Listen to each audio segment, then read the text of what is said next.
Welcome to online class arranged by Government Horganga College, Munshiganj. Dear students of BBA Honors Second Year, today's subject is Business Communication, Chapter 3, Major Media of Written Communication. This is the part 5. This is Muhammad Sheikh Mustafa Razib, lecturer in management, Government Horganga College, Munshiganj. Topics to be discussed today: number 1, steps for improving written communication.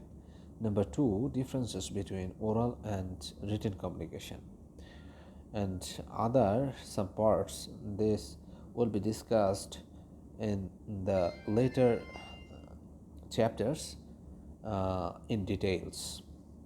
These are: number 3, different styles or formats of letter. Number 4, parts, elements, structure of letter. Number 5, benefits and limitations of letter. And number 6, parts, elements, structure, merits and demerits of report. This blue colored questions will be discussed in the later chapters. Okay, now we are going to discuss two topics, number 1 and 2. So let's start. Steps for improving written communication. Written communication is a formal act and needs to be performed in a systematic manner. Communication experts follow 3 steps approach for improving the effectiveness of written communication. This approach is known as plan, write, revise approach. There are 3 steps: plan, write, revise. Number 1, plan. There is an old saying, success can never be achieved without planning. অর্থাৎ planning ছাড়া success অর্জন হতে পারে না. In the words of Professor Riggs and Gold, planning increases the chances that the purpose of the message will be achieved. 2 steps in planning are: number 1 is mental phase and number 2 is action phase.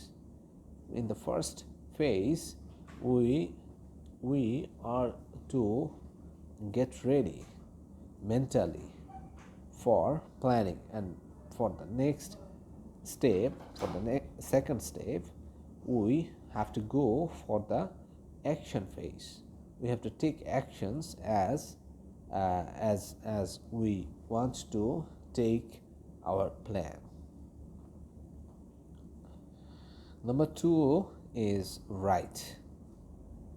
Kipling said, I keep 6 honest serving men.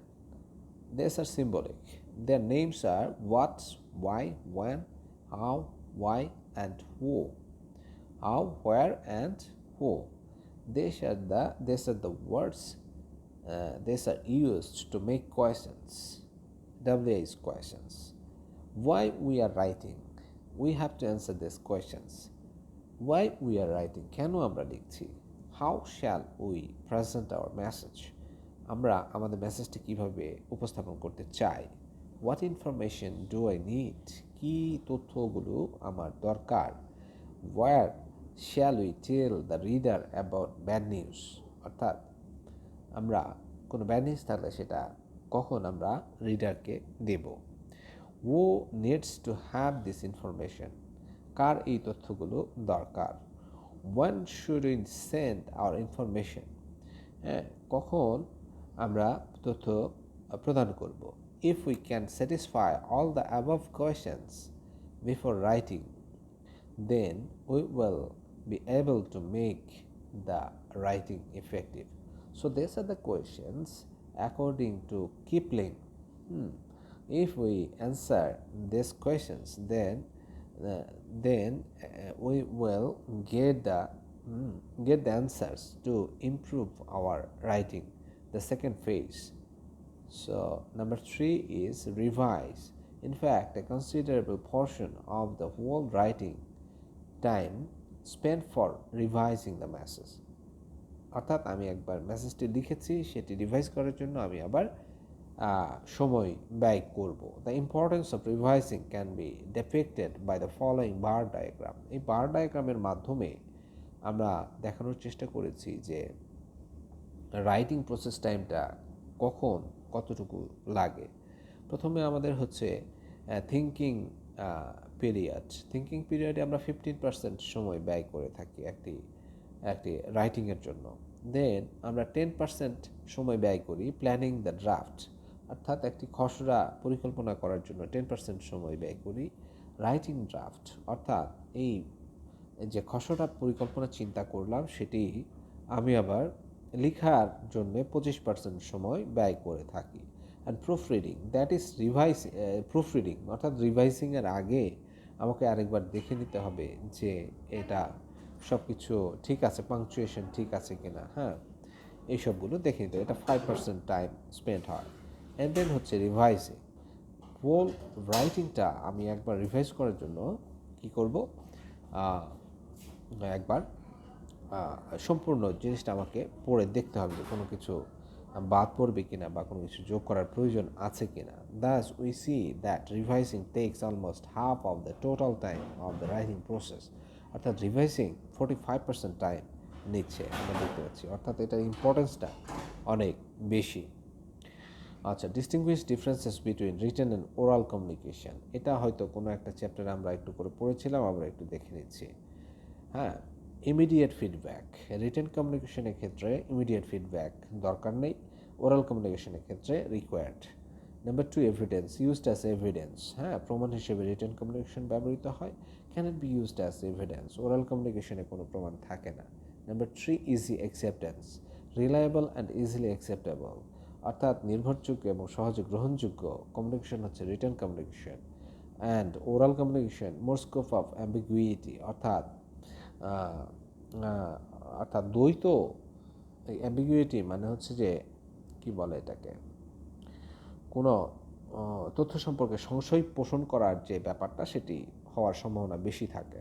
Barriers, more barriers to overcome, written কমিউনিকেশনের ক্ষেত্রে barrier বেশি থাকে, বাধা বেশি থাকে। Less barriers to overcome, face to face কমিউনিকেশনের ক্ষেত্রে আমরা কী করতে পারি, ওরাল কমিউনিকেশন করতে পারি, মৌখিক যোগাযোগ। কস্ট, মোর কস্টলি লেস কস্টলি, কথা বলতে কোনো খরচ হয় না, এই জন্য ওরাল কমিউনিকেশন লেস কস্ট।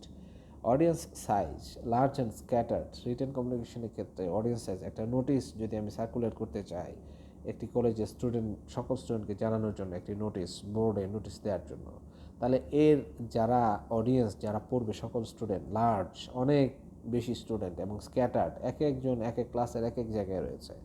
আবার ওরাল কমিউনিকেশনের ক্ষেত্রে কম্পারেটিভলি স্মল, অর্থাৎ আমি সর্বোচ্চ ফেস টু ফেস কয়জনের সাথে কথা বলতে পারবো, হ্যাঁ, বেশি নয় সেই সংখ্যাটা। আচ্ছা, knowledge level, higher level of knowledge, written লিখিত যোগাযোগের ক্ষেত্রে নলেজ একটু বেশি লাগে। Illiterate people can participate in oral communication, হ্যাঁ, মূর্খ ব্যক্তিরাও এই ওরাল কমিউনিকেশনে যোগাযোগ করতে পারে। ট্রান্সমিশন অফ মেসেজ, রিটেন কমিউনিকেশনে স্লোলি হয় কিন্তু ওরাল কমিউনিকেশনে স্পিডি হয়। And 9, revision before delivering the message possible, written কমিউনিকেশনের ক্ষেত্রে আমি মেসেজটা ফাইনালি দেওয়ার আগে একবার পড়ে নিতে পারি, রিভিশন দিতে পারি, কিন্তু ওরাল কমিউনিকেশনে কথা বলার সময় কথা বলাটাকে কিন্তু রিভিশন দেওয়া যায় না। So these are the differences between written and oral communication. So that's all for today. So see you in the next class. Allah Hafiz.